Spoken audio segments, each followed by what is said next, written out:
Hello, my name is Bill Haley, and this is for Haley 2024, The Movement's Government Reform Ideas. Now, this video is going to be on the authority of the sector board. So I am creating a constitutional amendment changing the foundations of government significantly. It's a modest proposal, but it's a radical change. But it's giving government a lot less control over our lives. We have competitive governance, competitive representation, competitive regulatory agencies. So let's go over the structure really quick, and then we're going to get into the authority of the sector board. If this is one of the first videos you have watched, please go to my website, haley2024.org, and you'll be able to see everything there. So let's go through this, and this is the structure of the government I want. First thing you have to know is we split all government power into 30 sectors. So education is one sector, military is another sector, police is another sector, financial law is another, land and water. We split it in 30 sectors with distinct elected leadership per sector. So nobody's in charge of more than one sector at a time. So if you're in charge of helping the poor, you're not in charge of environmental law. If you're in charge of, let's say, insurance regulations, you're not in charge of, let's say, banking regulations. They're all split up. Within each sector, you select your CRA, your competitive regulatory agency. They are competitive governing agencies and competitive representative agencies. So it's a new proposal, new innovative idea on how we can change government so we have competitive governance within each locality, within each state, within the federal government. So this is a full replacement of the federal constitution, the state constitutions, and the local constitution. We still have all three levels of government. Each level of government has this exact same constitution with federal powers, state powers, local powers.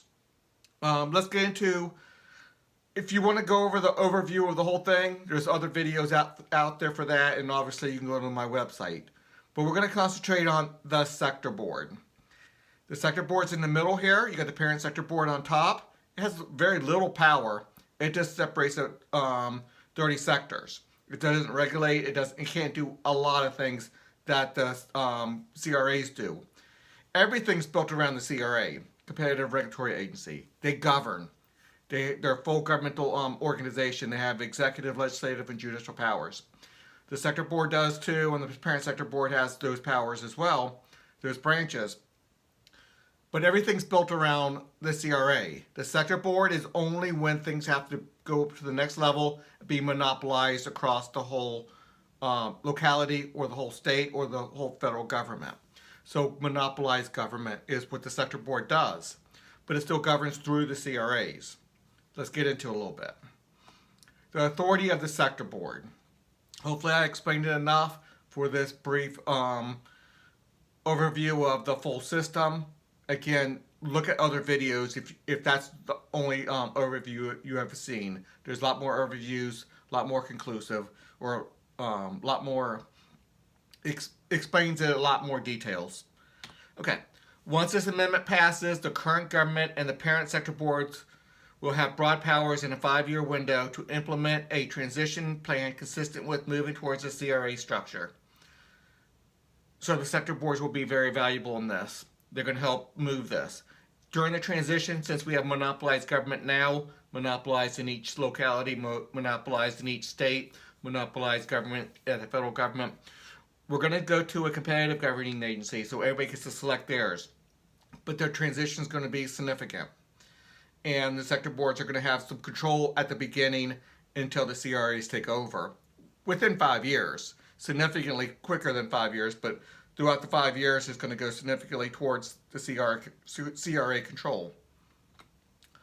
So, only 4 or 5 sectors here have significant control at the sector board level.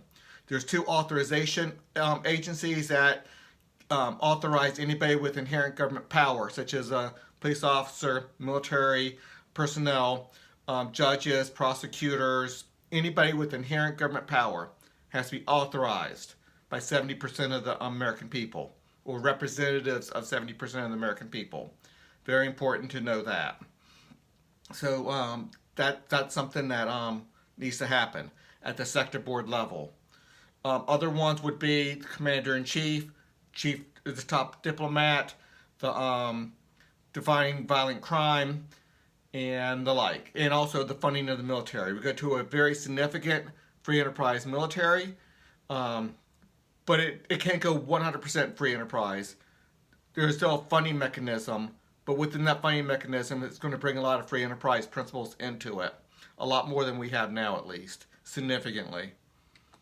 The federal sector 6 sector board must set up a system of obligations that allow states and localities to claim water rights in the open ocean.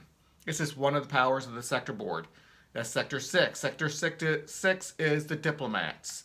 They're their top, our top people in our country talking to other countries and having diplomacy with them and hopefully not going to war. But if you have to go to war, it's 70% of the representatives of 70% of the people have to say we have to go to war, then we go to war. But these are the people who do the diplomacy between our country and other countries. But because we have the technology now to have water rights in the open ocean and start claiming and living on platforms or ships or whatever you want to call it out there in the open ocean, we need to start making square miles out there rapidly and start taking over some of the ocean spots so we have more space, more competitive governing agencies out there that can govern themselves and give people around the world a place to escape to freedom. Let's keep on going on. That's a little bit of a side issue. It's big into my reforms. It's my chief foreign policy reforms and immigration reforms is what we call pockets of freedom, and this is part of that. All representative actions at the sector board level or parent sector board level must achieve a 70% representative vote, except for precise clauses narrowly tailored in this amendment using the word must. So I went through this whole constitutional amendment, about 14,000 words, well over 600 clauses or whatever. So it's a significantly long document, really trying to only give governmental power where it's needed. Surrounding the CRAs, giving the CRAs as much power as totally possible, and only going to monopolize government where possible. So, or when not possible, when necessary. So when necessary means let's get a supermajority of 70%. And when I say 70%, I'm always talking about the representatives of 70% of the American people or of the states, of the state of Virginia or state of California or state of whatever state you're in, or the locality. So there's not too many words with the must in there for sector board has to do something. Most of those actions are just structural in nature surrounding setting up the sector board. It doesn't give the sector board much authority. Within this whole organization, I don't give the sector board much authority. Obviously, the commander-in-chief, if there's an invasion coming onto American soil, the commander-in-chief there at the sector board level has the power to wage war and fight off foreign foes coming on American soil. There's a couple other things. The police officer, we go free enterprise police, but we have a chief of police or the top executive leader of a police. When big things happen, he might be able to take control, he or she, the chief executive officer at the sector board level. But 99% of the law enforcement is going to be at the CRA level, where we have competitive police, competitive law enforcement out there. All this has a lot of controls in it. So when I say free enterprise, when you're talking about police, there are controls, but as much free enterprise as we possibly can.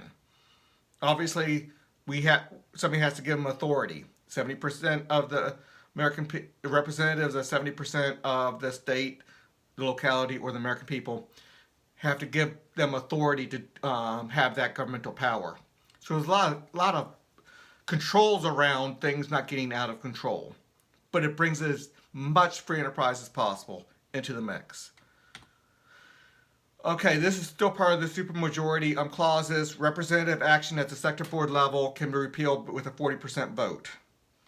Now, obviously, that doesn't apply to constitutional clauses. Constitutional clause, we need 75% representatives of 75% of the people to change the Constitution within my constitutional amendment. Right now, it's way too easy to change the Constitution. We're going to try to use that to bring a better Constitution into America. In action, okay, still a supermajority. An action by a sector board or parent sector board representatives is a vote on a leader. So that's just a vote on a leader. That doesn't give the authority. A vote on a tax, that is very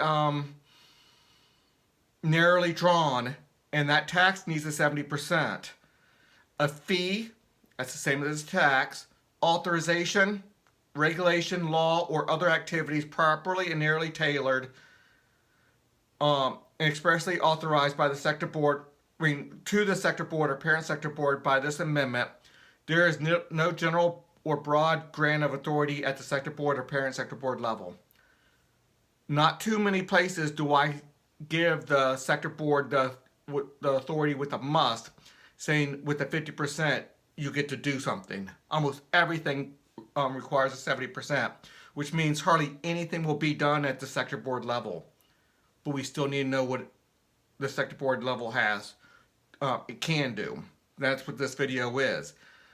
My main video will be on the CRA, the authority of the CRA, and that's 90% of everything, and everything is built around the CRA. All laws, regulations, bureaucracies, and governance occurs within CRAs unless properly assigned to sector boards or parent sector boards. Thus, CRAs have original authority. You're going to have to look at my video on original authority. I haven't put it out there yet, but in March, maybe April, we're going to have those videos out there of 2021. The rating system is structured the same as a CRA sector board. You need to know what this rating system is, and I don't have time on this video, but the rating system is at the same level as a CRA sector board. It has all the restrictions of the CRA sector board. So when there's restrictions on the CRA sector board, it also goes to the rating system, because the rating system does have some power, but it's restricted. Anytime I try to give monopolized governance some power, I put a lot of restrictions around it. Because there are some times when you need to give monopolized governance over the whole locality, the whole state, the whole federal government. But on the most part, well over 90% of the time, it needs to be at the CRA level. So I tighten things up. I give them authority, but then I really tighten it up around what the authority is. So they never feel like they have a general grant of power. And I put that into the language of the Constitution many times. They do not have the general grant of power. Okay, in my diplomatic foreign policy, this is my diplomats. They have original authority at the sector board level because they have to speak with one voice to other countries. But almost everything they do requires a 70% vote. Now, except for some structural stuff that does not give them any authority to do anything, out there, to do any diplomacy, to do any deals with other countries, you need a 70% agreement. Otherwise, it's just wide open on trade, wide open on, well, there's a lot to get into that. I'll do a whole nother video on just this alone, this subject alone. But the sector board has original authority because it needs to speak with one voice. And the CRAs, we don't want each CRA, 10% of the American people, 15% of the American people, 6% of the American people, having deals with other countries. It needs to be done at the sector board level, a monopolized level, and have the leadership structure there, and have a way of having a structure there. Representatives of all the CRAs, a vote for the top leader, all of that is there. 70% of the DFP sector board vote is required to authorize military force outside of America. It's required for anything. Now, you They do have to set up immigration laws, which I'll get to in a second, and that can be done with the 50% because that needs to be done. 40% DFP sector board vote can repeal any actions.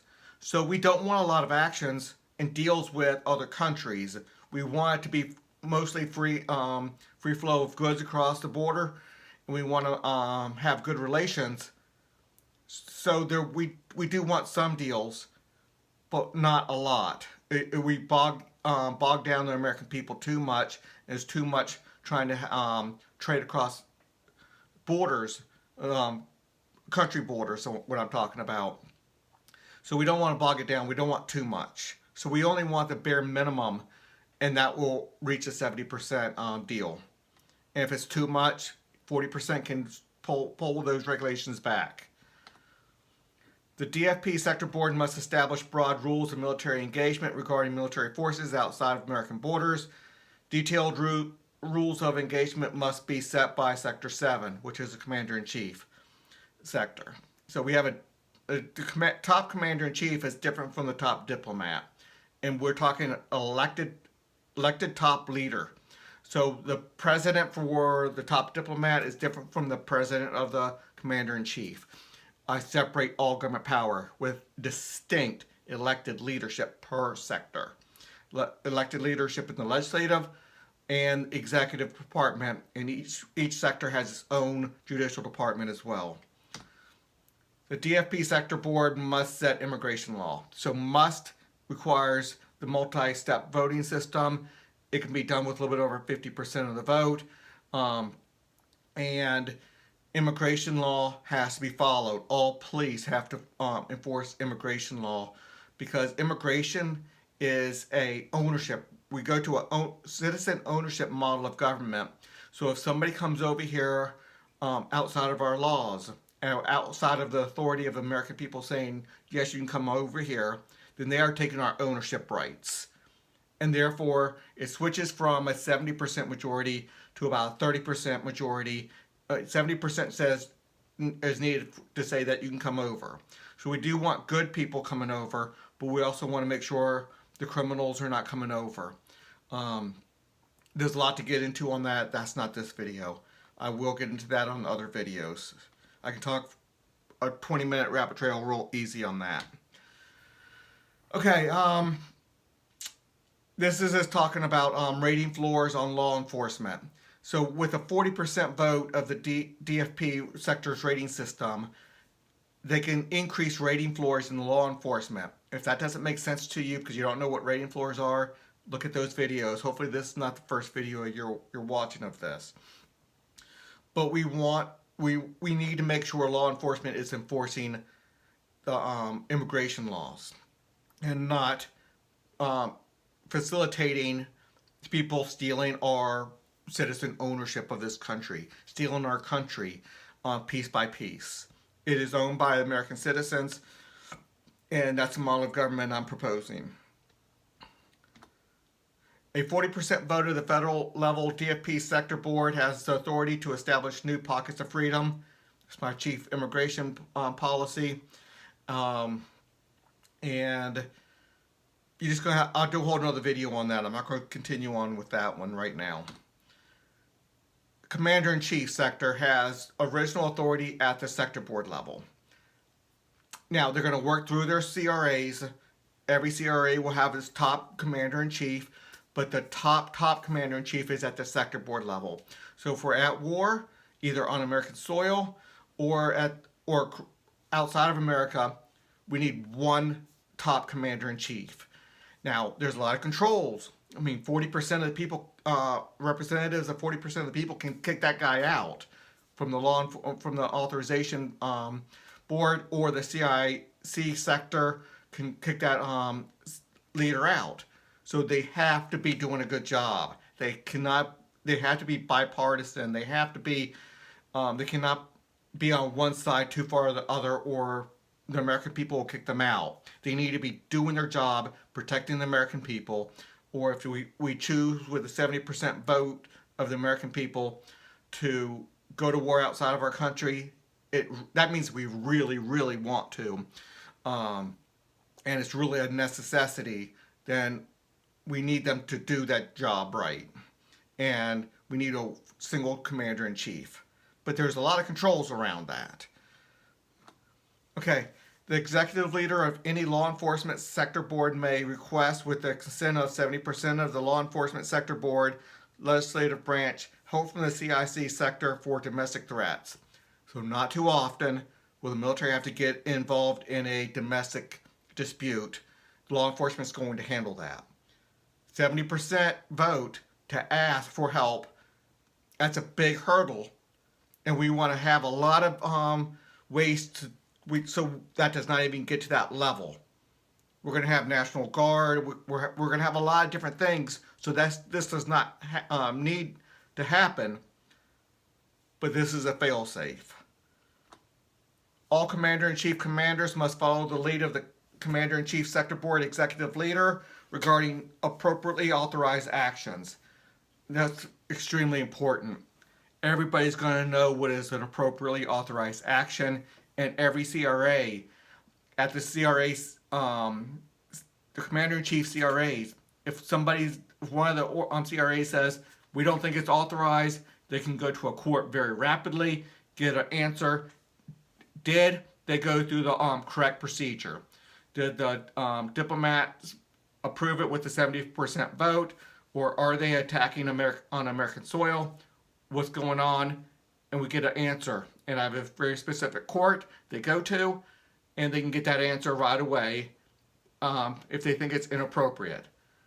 But then once the decisions are made, and there's a commander-in-chief, and he's doing the job that is authorized, then everybody has to obey that commander-in-chief, all the military people.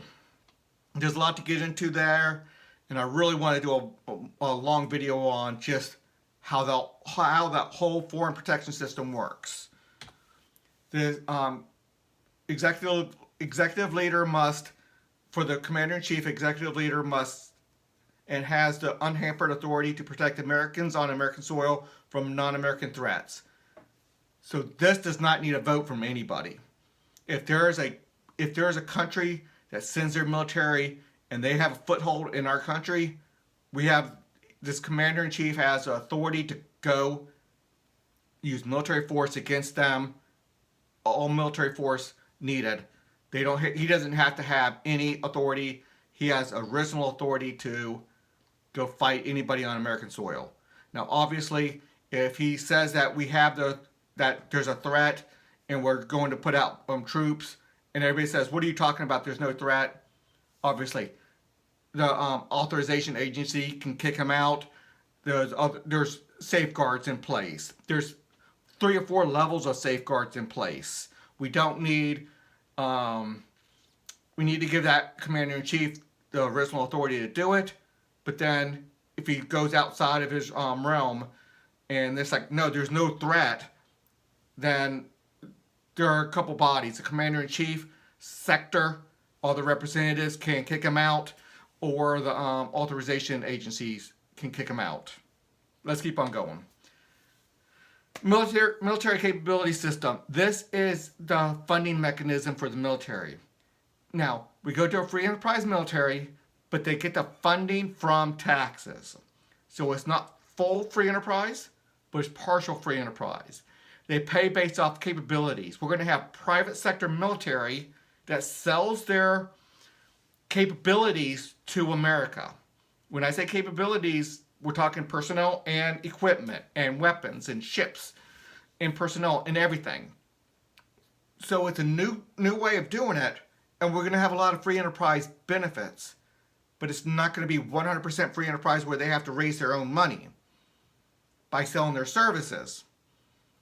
They're selling their services to America, so we have a monopolized buyer, yes, but we have a way and a structure where each military corporation is going to get funded based off of their capabilities.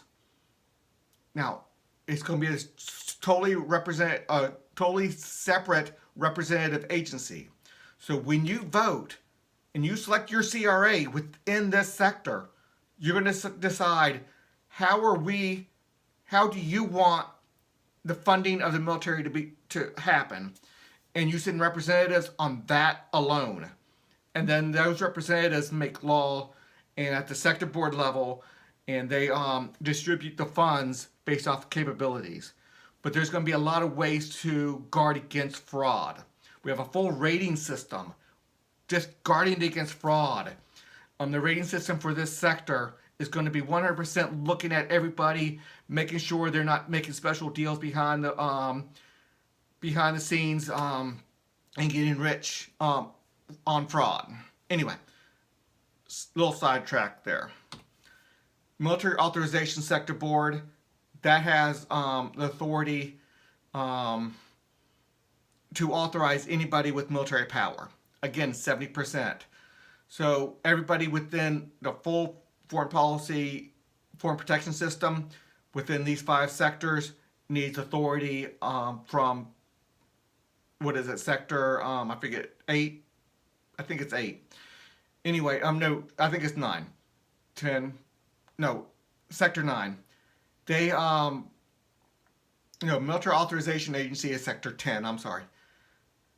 They need to have that authority from them.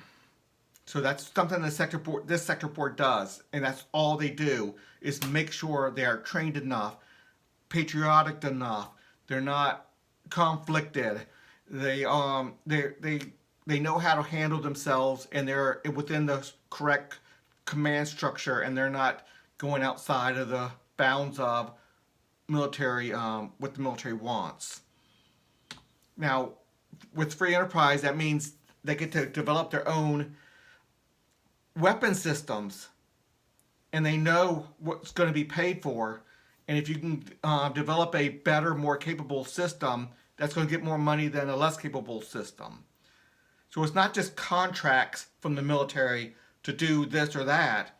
It is the more capable you are, the more money you get. Less capable you are, the less money you get. So you can be very wasteful and end up with a very non-capable system, and you're not going to get much money, and that's going to go away because they're not going to get funded. And the more capable systems are going to get funded. But that has to be done at the sector board level, because otherwise you get a lot of fraud if it's done at the CRA level.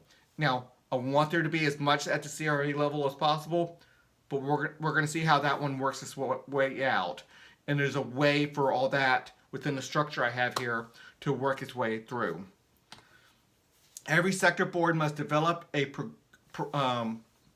process regarding an arrest through the end of trial. So this is for the law enforcement. Every sector board must develop a process regarding an arrest through the end of trial that respects the civil liberties within this amendment or properly passed civil liberty rating floor. So we go with civil liberties pretty strong with this. First of all, the full structure of competitive regulatory agencies means we're not going to be violating civil liberties very much at all. We don't. The CRA structure does not even allow, to any large extent, the ability to infringe on freedom of speech, freedom of association, freedom of religion, freedom, all the different freedoms we have, the freedom to bear arms. It does not even allow that to a very large degree. Well, the freedom to bear arms, we'll get into that. It might be on another video, but I'll get into that. It's a pretty interesting way I do the freedom to bear arms. It's a very strong Second Amendment type of language. Okay, anyway, let's go on to the next one. Okay, I'm not going to read this all the way through. This is talking about when there's an arrest through trial. There's certain things that need to happen throughout the trial constitutionally, so nobody gets forgotten within the system. Nobody spends too much time in jail waiting for a trial. Nobody. This is a major checks and balance clause right here, and this one will probably have to change several different times with a lot of different input from a lot of different people. But these are some of the ideas I came up with to put safeguards and checks and balances within the system. And look at that on the website. Obviously, you're not going to be able to read that on there, and I'm not going to read all the way through that right now. Okay, the violent crime sector has an original authority at the sector board level only in the legislative branch relating to defining violent crime and the range of punishments. So one of the only places where we have monopolized law is violent crime. Now, we can competitive law, competitive regulatory law over in insurance and in family law, yes, all that's competitive. Everything else is competitive in the whole structure. But the violent crime, what's murder, what's rape, what is theft, what's all these things, has to be done at a now theft can kind of go into the other sectors a little bit, but I'm talking more violent crime. So assault, battery, you know, we'll define it. And I don't define it all the way through here, but, well, I kind of do. I do have a definition in here, but I'm not saying that we can't get a better definition. But that has to be monopolized. That cannot be outside of this. There's only one set of violent crime laws that are derived from the sector board. So we're talking sector board within this whole video here. And so CRAs do not create their own violent crime laws. So I can't have my violent crime laws and my neighbor have theirs. That has to be monopolized across the whole locality, across the whole state, or the federal government. The law enforcement sector board must establish regulations regarding authorized police protecting everyone regardless of membership. One of the big issues surrounding free enterprise police, free enterprise law enforcement is what happens if my neighbor is getting attacked, but my a police officer that's not contracted through my neighbor who's getting attacked, is he going to protect them? Most of the free enterprise police say no, they don't have to because they weren't contracted with them. My system says yes. If you have a badge, to some degree, you have to protect everybody because you will have a badge. There's guidelines for every badge. There's different levels of badge between a neighborhood watch, very low, to mall cop, a little bit higher, not very much higher. Patrolman, freshman just coming in green from the police force or the police academy, they're going to have significantly more. But a couple years, you're going to gain authority. Detective, more authority. Master detective, more authority. Go up to the federal FBI type level, one of the max authorities. So you're going to have different levels of authority, kind of like we do now, but it's going to be very well defined. So the law enforcement sector is going to have different authorities, and the Law Enforcement Authorization is going to give those badges out. But this slide is all about, and this clause is all about, everybody has to be protected by a police officer. So if the police officer is on duty, he has an obligation to help anybody under physical attack. Now, obviously, if you say there's a theft that happened in your house, you call your law enforcement officer, and they'll send a police officer to investigate the theft that came into your house, because that's not violent crime. There's a lot to get into on that, and I'll do a whole nother video on that, but right there is a 5-minute little side rabbit trail. Okay, the Violent Crime Sector Board must strengthen the laws and increase the punishment range if the rating floor is exceeded. So one of the ways I'm going to have my laws set up is the rating system for the violent crime is going to set a rating floor. If there are more rapes per million or whatever than the rating floor says, we have to increase law enforcement contracts. We have to increase punishments. We cannot let these the rapists out. We have to do longer sentences, or we have to put more people behind jail who are raping. We have to do more. We have to increase the standards that we have. So rating floors are going to be important. If there's too many murders in a certain area, rating floors need to be increased so there's more law enforcement. So how much is being spent on law enforcement depends on the crime rate in many areas and in many ways. Now, some people can have a higher standard and pay for increased law enforcement contract, but the base minimums have to increase if the rating floors, crime rate rating floors, are exceeded.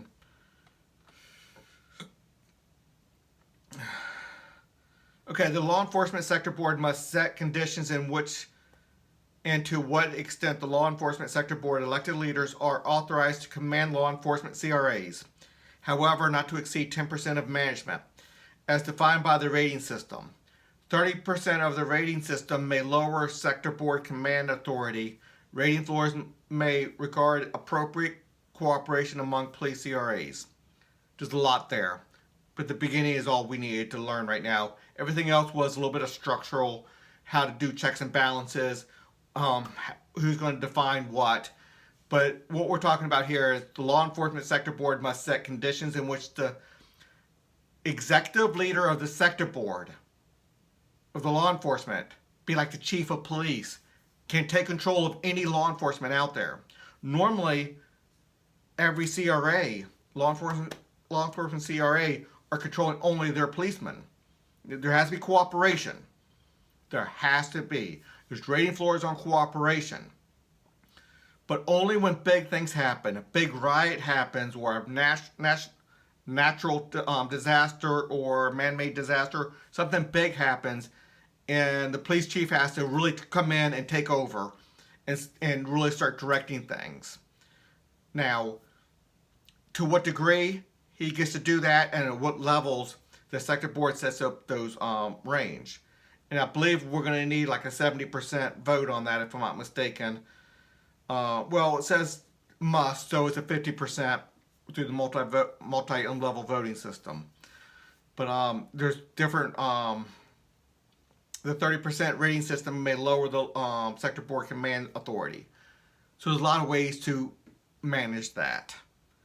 And a lot of these things you might not understand right now, and because I've thought about it significantly, it does within the system place checks and balances and tries to create the right percentages to do what needs to be done. Okay, the Law Enforcement Authorization. This is the big one for giving anybody with governmental power their power in the violent crime mitigation system. Military has its own. Law enforcement has this one.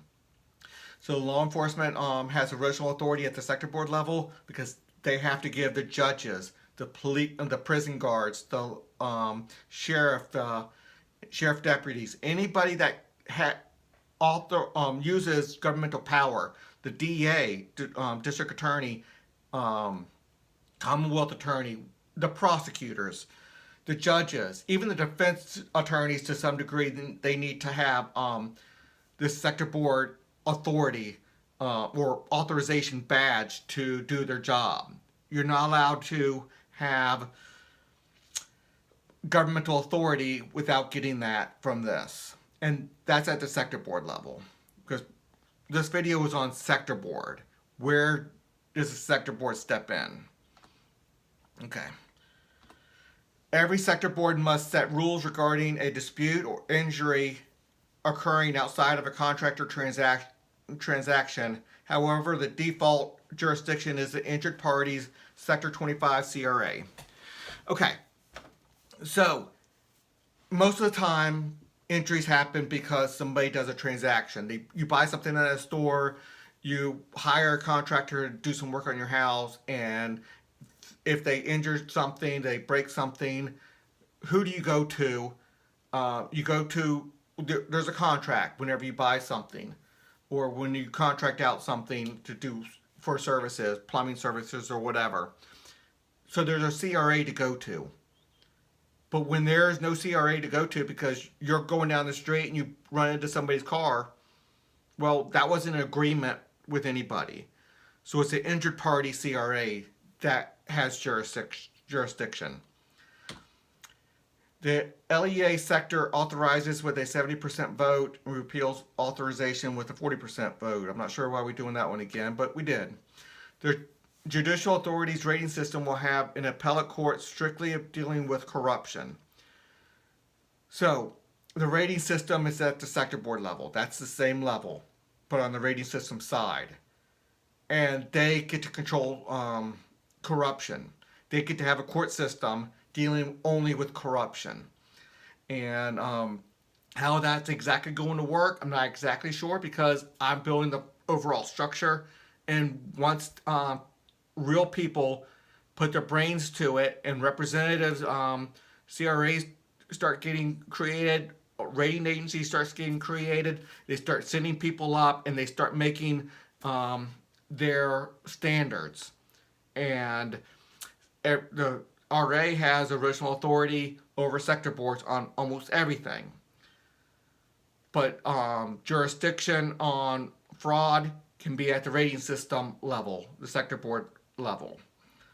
So if somebody does fraud, especially in the court system, it can be appealed to this, and this court can overturn something that another court did if they find fraud.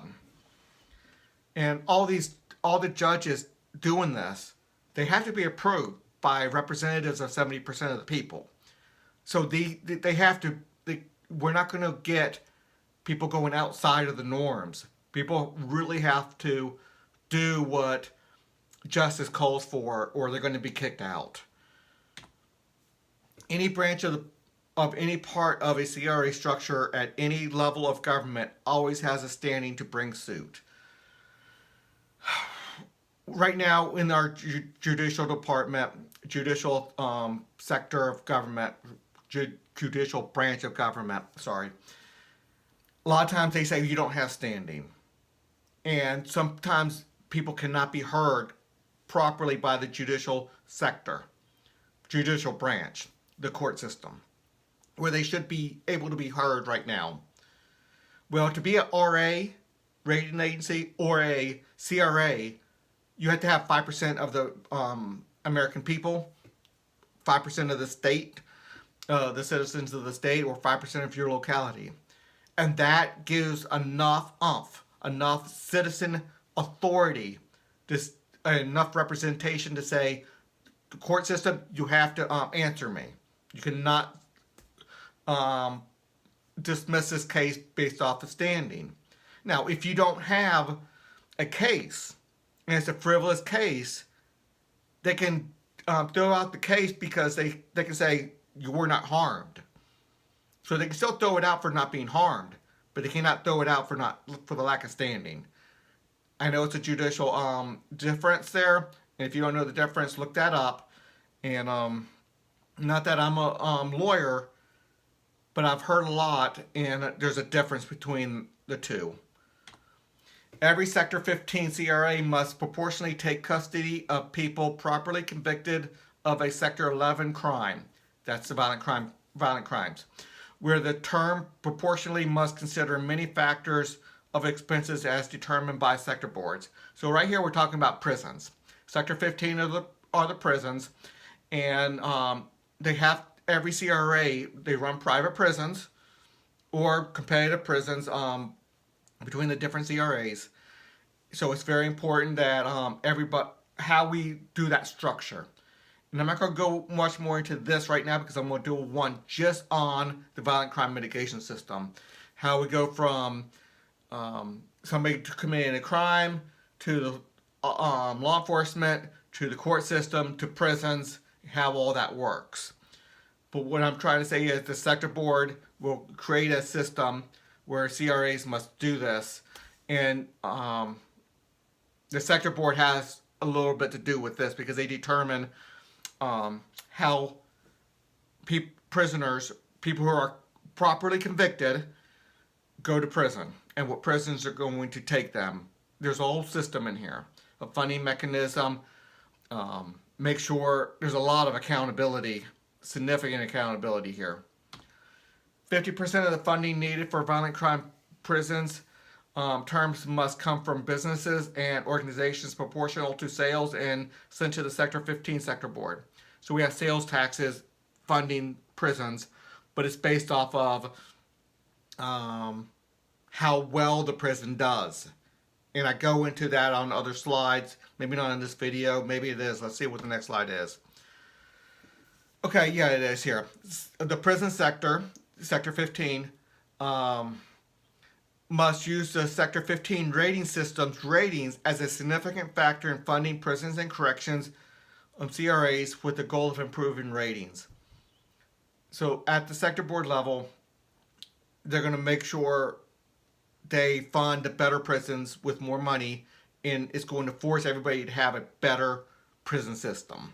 So while we have a private prison system, the funding mechanism is a little bit different than definitely what we currently have. It's monopolized. Even if we do private prison now, it's contracts, and contracts is significantly different than what I'm calling for right now. I'm not calling for contracts from government in any way, shape, or form. It's a totally different method. It uses economic thinking a lot better than what we currently have right now, because our thinking on contracts for roads, um, through prisons, and other things that we might do on free enterprise. I mean, that they think is free enterprise because they're using private firms and are not doing it themselves, like government's not doing themselves. That's not very correct. That's not free enterprise. This brings a lot more free enterprise into it, as much as you can, or a lot better, because obviously you can have free enterprise prisons where somebody's paying for their own prison. It just doesn't work well like that. But I talk about funding prisons and corrections from violent crime. All the other sectors, they're going to be funding the prisoners' stay at the prisons for their crime. So banking crimes, or food crimes, if you want to call it food crimes, or all the other sectors, education and all the other sectors. EPA might have a prison because somebody's polluting or something like that. But most of the prisons are going to be designated for somebody who actually did a violent crime. Everybody else can be punished through the justice system through their sector, and sometimes their sector board, but most of it's going to be through their CRA, and punished by money, working extra hours in the charity system, if you know what that is, and other methods. Okay, very important right here. This is my illegal drugs things. How am I going to deal with marijuana, cocaine, things that are illegal now, which is totally not constitutional what they're doing right now. I mean, the fact that back about 100 years ago they made alcohol illegal by a constitutional amendment proves beyond a shadow of a doubt that you cannot make cocaine and marijuana federally um, illegal just by saying it by federal law. You need a federal constitutional amendment to do it federally. But they changed the Supreme Court justices, and they changed the Constitution by Supreme Court justice decisions. And that's not the way you're allowed to change the Constitution. Because obviously, if the federal government, the Congress, back 100 years ago in 1913, I think it was, somewhere around there, wanted to make alcohol illegal, they would have did it by a simple vote of Congress putting alcohol illegal. What makes you think that? But they don't do the same thing for. They don't do a constitutional amendment to make marijuana, cocaine, heroin, all these other things. They call it controlled substance through their FDA and all that stuff. Well, that's not allowed through our current constitution, but they do it. Anyway, we switched to my constitution, to the Competitive Regulatory Agency, and to ban something, you need a 70% vote. And it has to be a narrowly focused, very narrow focus of what you're banning, and it has to show that it's negative externalities. And the rating system has to show that they had a vigorous attempts to use rating floors and mitigation efforts to stop the negative externalities before you're allowed to ban it.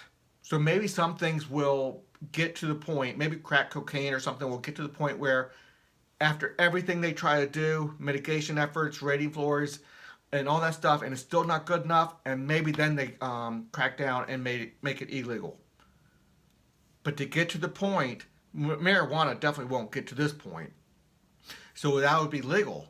But more importantly, drug companies, legal drug companies, the pharmaceutical companies, will be able to do research and come up with marijuana derivatives and marijuana stuff that can give people what they want without doing so much damage. But right now, these pharmaceutical companies can't even do any research on marijuana or any of the other illegal drugs because it's banned by federal law.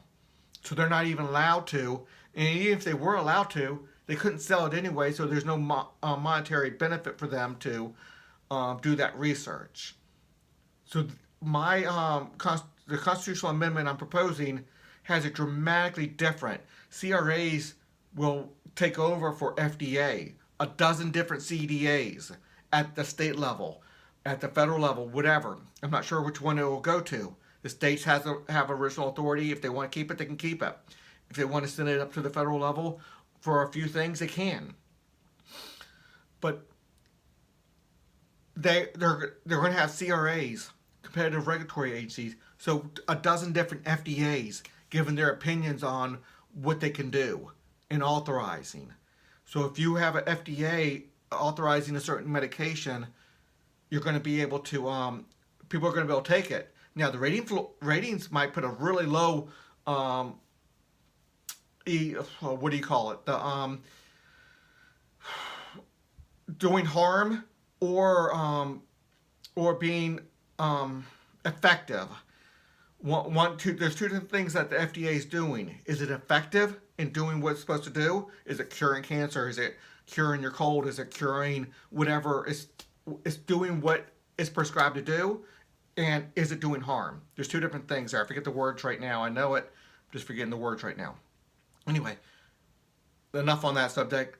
I want to get into that subject all by itself on other things. This video is getting too long as it is.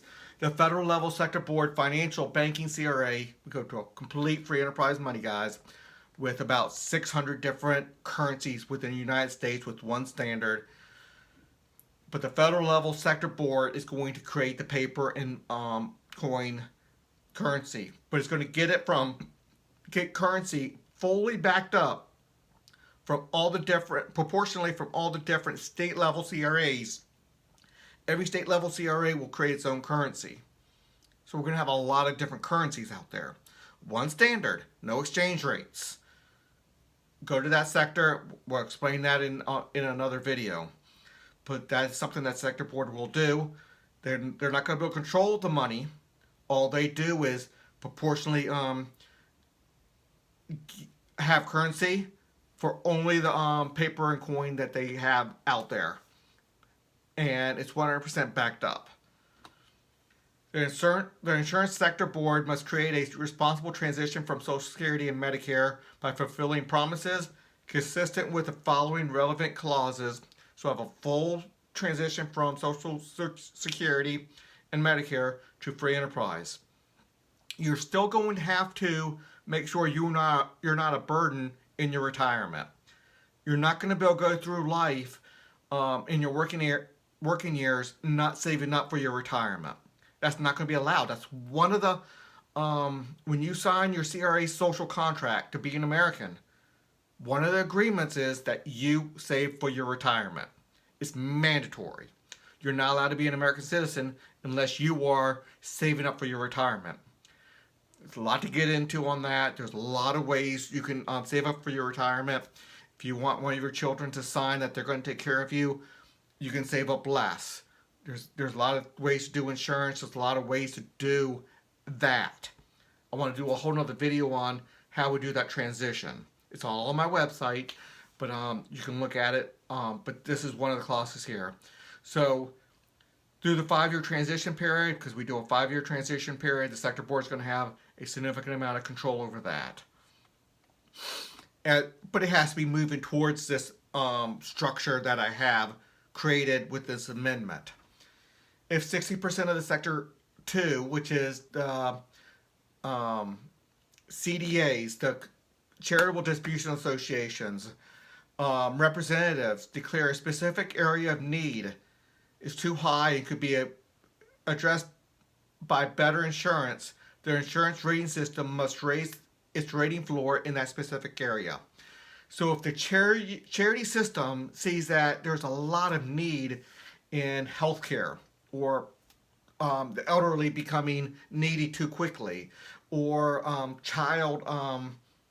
when parents die and leave a child orphan, the child doesn't have the life insurance money coming with them to the new parents or foster parents or whatever. So a lot of those insurances are needed. If you're a parent, you have to have insurance, life insurance for yourself or for the parents, so your children are not put as a burden to society. It's one of the things. Everybody has to have insurance if you have dependents. So it's a lot there. And again, I want to get into a full another video on that alone. The Education Sector Board, going for full free enterprise education. But if you want to stay with the public school system, there'll be CRAs that say this is going to mirror the public school system. So anybody who likes it, they can stay with it. They get their funding from those people who are within that membership. People who want to be outside that membership, they're not funding the other CRAs. CRAs only govern themselves, only govern their members.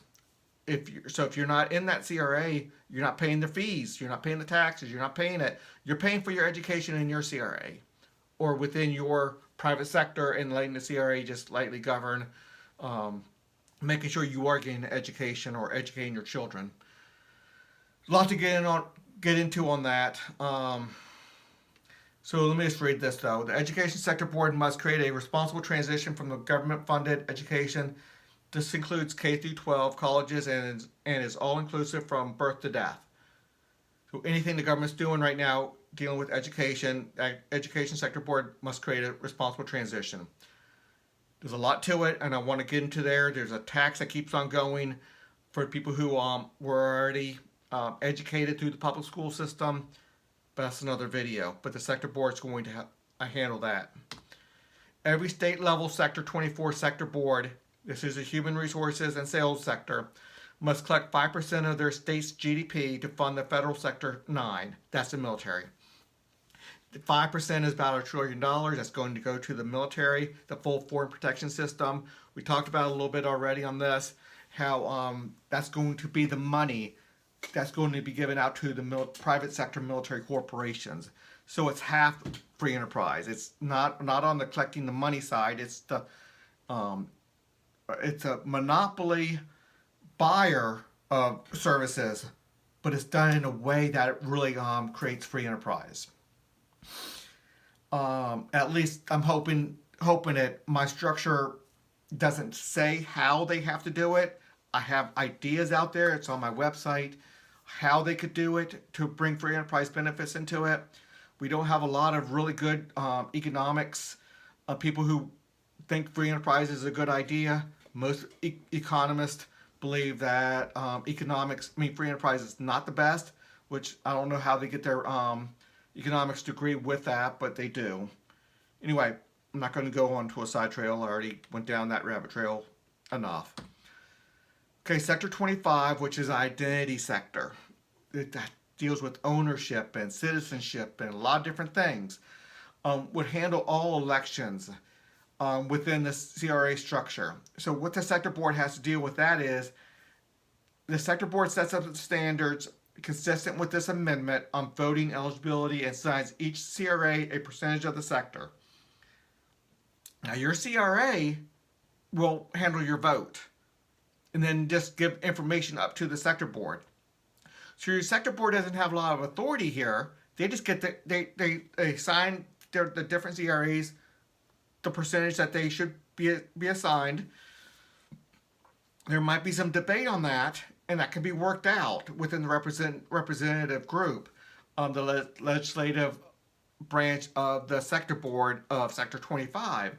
They can work that out, but once it's assigned to a CRA, they handle the election, and the CRA just puts up the results to the Sector Board level. That's for the executive of the Sector Board.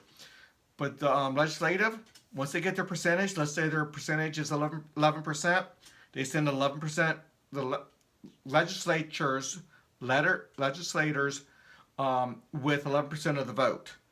Um, so that can be done in a lot of different ways. CRAs have a lot of varieties they can try out on how they want to do it. But on the executive vote, they get their 11%. And they say how that 11% is voting. The transportation sector go for full free enterprise roads. Must create a standard for anonymous transponders payment system, however, without control over prices. So this sector board is going to handle the collecting of the road tolls, but they're not going to, or most of it's going to be cooperation between the CRAs to a large degree because the sector boards have to govern through the CRAs to the largest degree possible. But the sector board is going to handle the actual transponder system. But every road is going to set their toll rate. And there's a lot to get into on that. I'll do a whole video on that alone. State level or local level Sector 30 sector boards with a 50% vote may designate small subdivisions, homeowner association, and business areas and the like with control over specific aspects of responsibilities. So Sector 30 is the land and water sector. It doesn't deal with environment because environment has its own sector.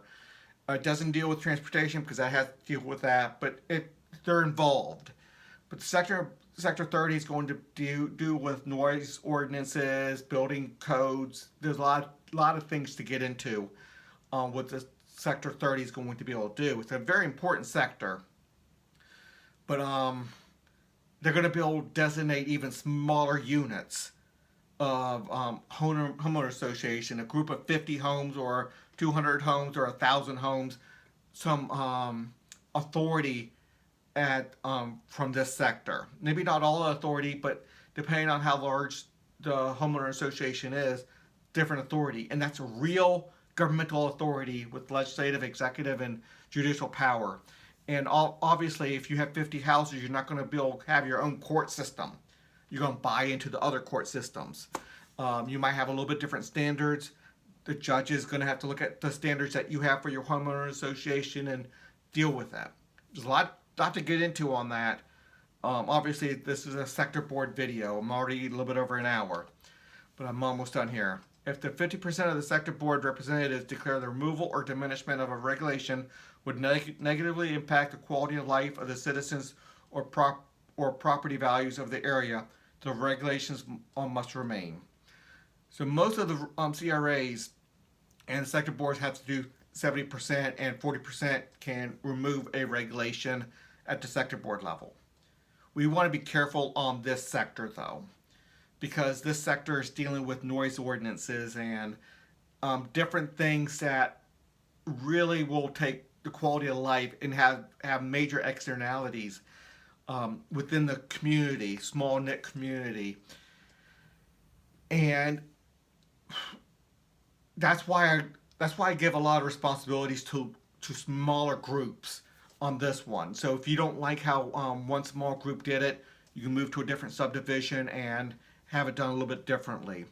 And we can have different groups. But we don't want to get to where you need 70% to make any type of regulations across the board on a group, because you might lose too many standards too quickly. Where some people, they like good heavy standards. Homeowner association, very strict. Other ones, very loose. And you want both out there so they can compete against each other. And if one's losing too much business, they're going to change. Anyway, let's keep on going. A 70% vote of each of the CRA sector boards and rating systems. Oh, this is my eminent domain video here. It's very important. So 2 sector boards and 2 rating systems are needed with a 70% vote to do eminent domain. I don't like eminent domain, but on a few issues it might be so necessary that 70% of the people, of representatives of 70% of the people within 4 different representative agencies, 2 sectors, 2 different sides of the sector, have separate representative agencies or representatives. Representatives of 70% of the people in 4 different representative groupings get to say, Okay, you get to do eminent domain. Not going to happen often. Very much not often. Then the other thing I put on there is they have to pay double the fair market value. So if the fair market value is $100,000 for that piece of land, they don't want to sell it, um, and they have, and eminent domain is done, and they say we really need that piece of land. It's going to cost them 200,000 because 100,000 was the assessed value. However they do the assessed value right now for eminent domain, you have to double it. Once you get it, you have to double it. That way, it doesn't. You're not going to get so many abuses of eminent domain. Maybe a few, very rarely, it will really put a hamper on the bad uses of eminent domain. Okay, we're about over with. Here's the 30 sectors again. We'll look at that in a second. Let me go to this one. In the charity, very little will go to the sector board level. A little bit in the charity economy on sector one. The Charitable Distribution Association, very much not going to the sector board. Charity assessor organizations, that's the caseworkers, definitely not going to the sector board with much at all. Family law, hardly at all, unless you get to some abuse where the rating system will put some rating floors on abuse. Religion, definitely not sector board. Every CRA will regulate their own churches and stuff, which means they don't get regulated. You choose a CRA that has no regulation. Churches don't get regulated. That's there to fight for religious freedom. They're at the sector board, sector level for a reason, because it's so important, and it's to fight for religious liberty. The foreign protection system, yeah, this will be a lot at the sector board level. The top diplomats, the top commander in chief, military corporations, not so much at the sector board level. Maybe a little bit. Creating that creates a little bit of negative externality can be solved by that, but that's private sector there. That's where the biggest bulk of the money is, by the way. That's why you can get better free enterprise in there. Again, only have free enterprise because the money's coming from a monopolized source. But the military capability system, that is definitely sector board level. Military authorization, they authorize anybody with governmental power. Violent crime, only the definition of violent crime is done at the sector board level.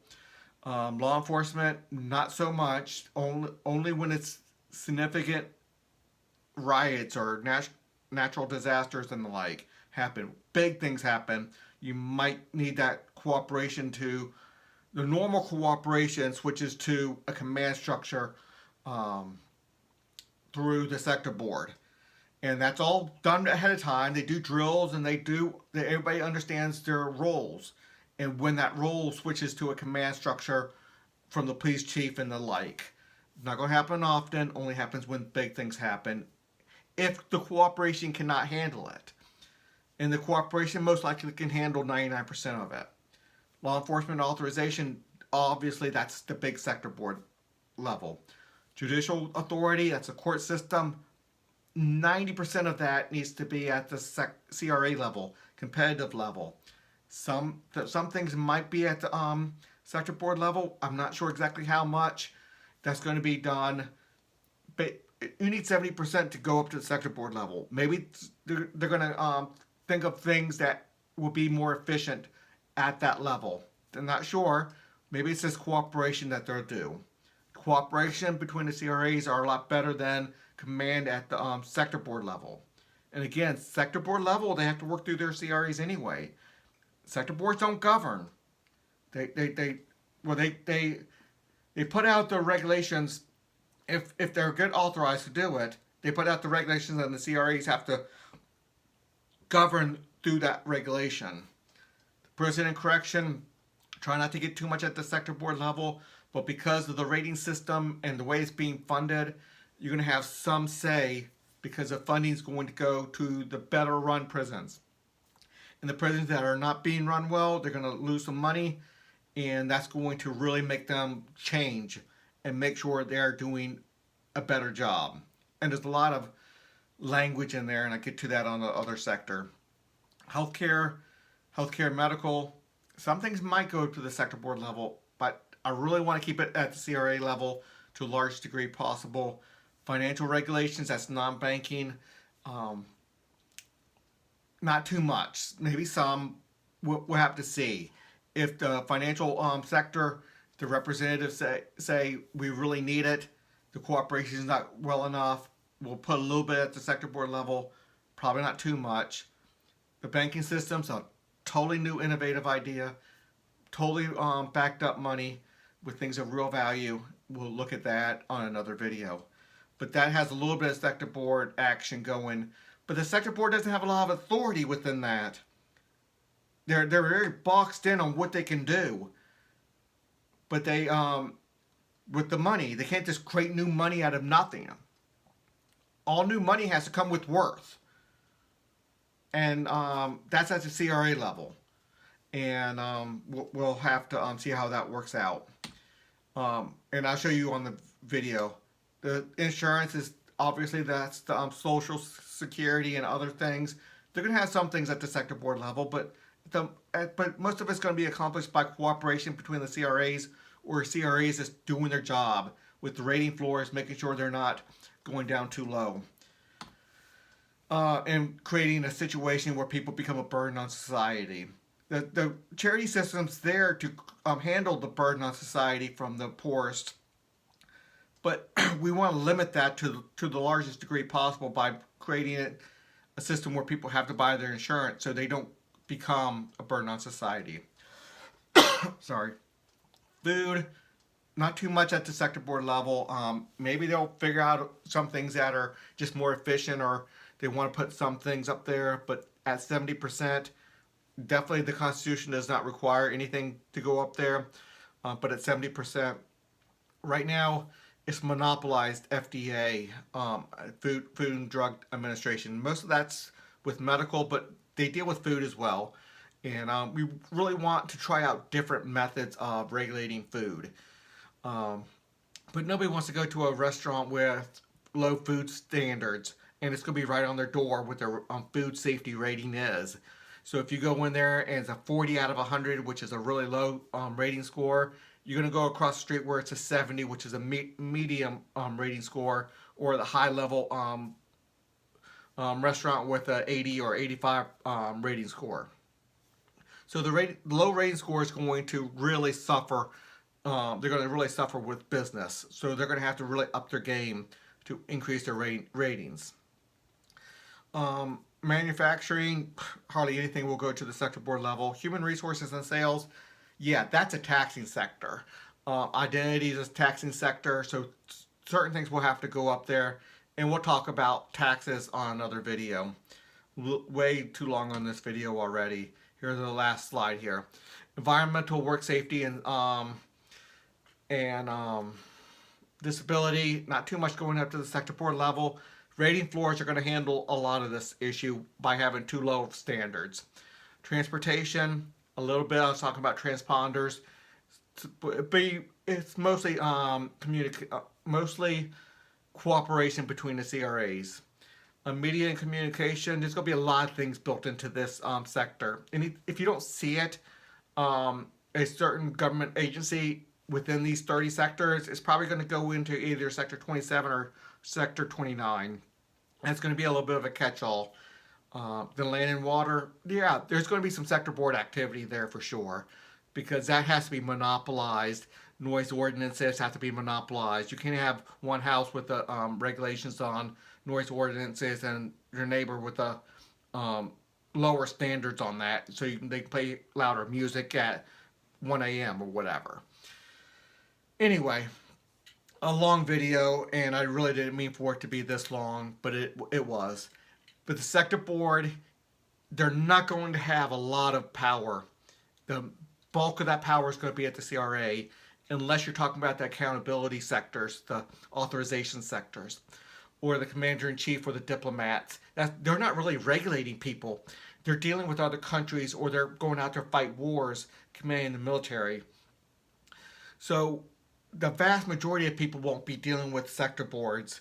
They might look at what the sector board's doing with the commander-in-chief going off to fight a war. That might be super important to look at, but they're not regulating the common person to a large degree. And not too many of the sectors have a ton of authority at the sector board level. Most of it's at the CRA level, and the CRA level is where the bulk of everything is. And everything else outside of CRA is built to make the CRA better. It's built around the CRA. That's the bulk of it. Anyway, everything's really easy to find on my website. Please consider a donation to the Haley 2024 The Movement. And it's on my website to get there. And until the next video.